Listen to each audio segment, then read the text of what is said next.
The more intensely the family has stamped its character upon the child, the more the child will tend to feel and see its earlier miniature world again in the bigger world of adult life. Carl Jung. Welcome, and I'm so glad that you're here. Here we talk about personal development, relationships, and mental health, just to name a few. My name is Carmen, a registered counsellor who is passionate about coming alongside people. This podcast is designed to create a discussion and bring awareness around what matters most in life, and that includes you. The goal is that each episode will leave you feeling encouraged, equipped, and empowered so you can live your best life. Let's get started. Hello, and I'm so glad to be sharing another episode with you. December is here, and so is the first week of summer.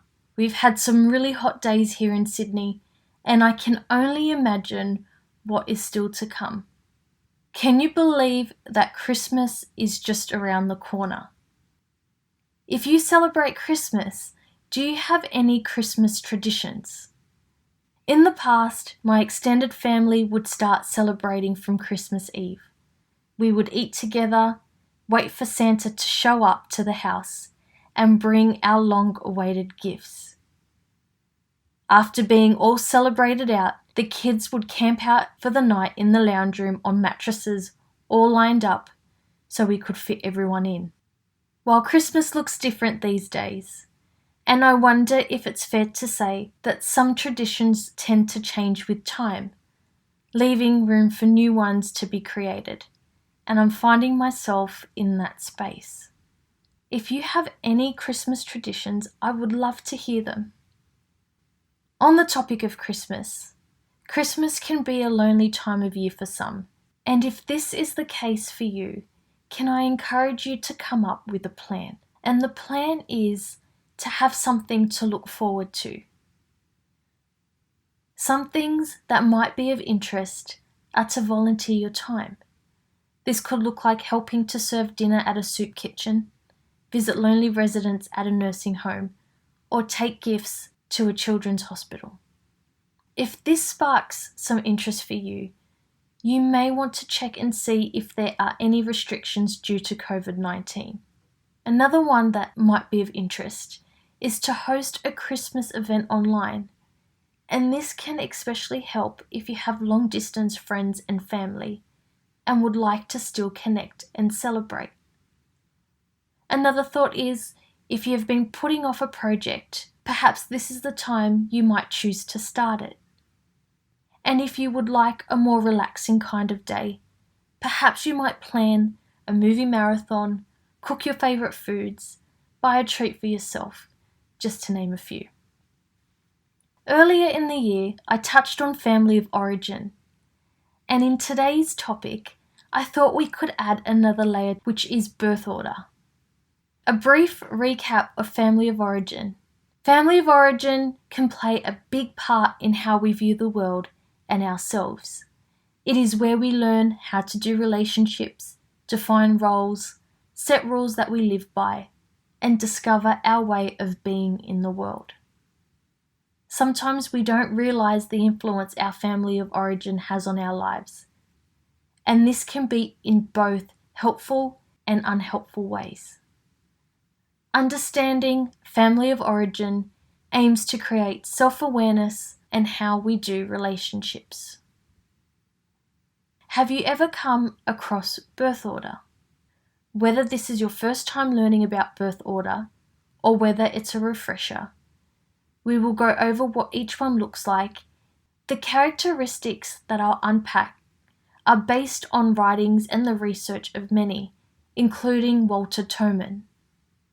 The intent is not to box or limit us in any way, but to understand ourselves in relationships and how our family of origin might contribute to this.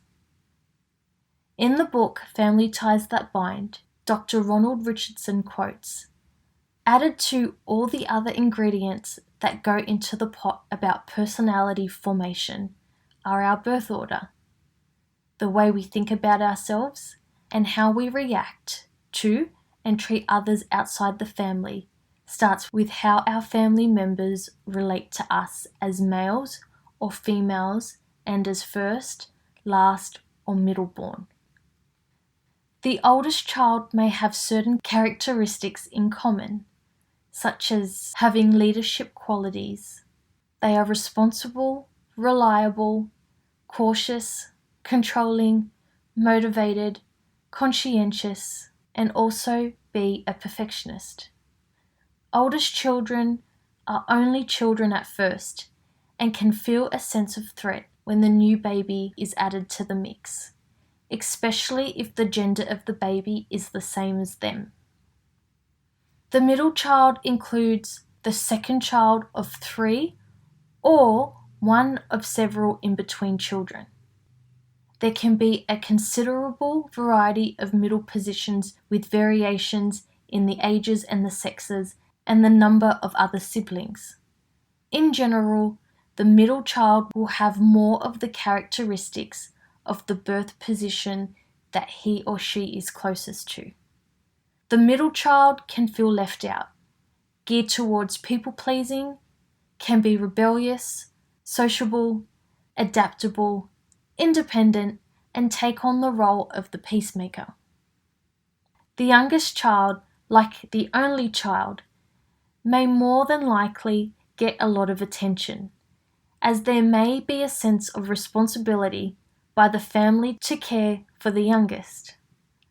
Lastborns can be social, outgoing, manipulative, fun, and at times self-centered. The youngest child usually has an adventurous approach to life and are open to new things. The only child is one who has no siblings. This also includes if there is a 5 or 6 year gap between other siblings, which the child will also take on some of the characteristics according to those mentioned earlier. The only child can seem mature for their age, be the center of attention, demonstrating leadership and seeking approval.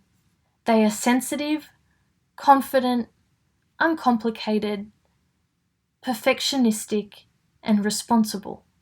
The only child may feel most comfortable when alone. On a finishing note, what stood out to you while going through each of these?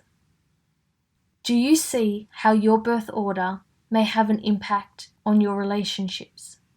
If you find this topic interesting and would like to gain further understanding, you may want to look at Ronald and Lois Richardson's work, who elaborate more on birth order. Like always, it's always a pleasure to spend this time with you. And until next time, take care. So that's it for today's episode. As always, I'm grateful for the opportunity to come alongside you. If you know someone who might benefit from hearing this episode, why not share it with them? For more content, head over to carmendebono.com.au and I look forward to coming alongside you again next Wednesday.